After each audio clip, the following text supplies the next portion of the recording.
York Times editorial board urged Congress to give the Donald Trump administration requested emergency funds, writing that the president was right about a crisis on the border. Congress, give Trump his border money, read the headline on the Sunday editorial, which argued that Democrats should approve the $4.5 billion in funds that were requested in a letter from Acting Director of the Office of Management and Budget Russell Vought. We are continuing to experience a humanitarian and security crisis at the southern border of the United States, Vought wrote. Apprehensions are expected to surpass 1 million by the end of the year, more than doubling those compared to last year. The number of large-scale groups of family units and unaccompanied alien children, UAC, primarily from El Salvador, Guatemala, and Honduras, seeking to enter the country and claim asylum has increased dramatically. President Trump is right, there is a crisis at the southern border, just not the one he rants about,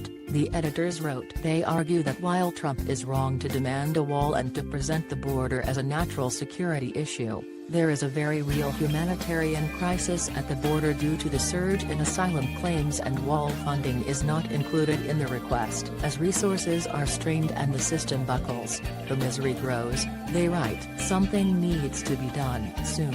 Unfortunately, political gamesmanship once again threatens to hold up desperately needed resources. The editorial board urged Democrats to approve the funding, but cautioned that Trump needed to grant some concessions as well. If the White House is serious about needing the money, it should be prepared to agree to a few conditions, and convey the need for flexibility to Senate Republicans.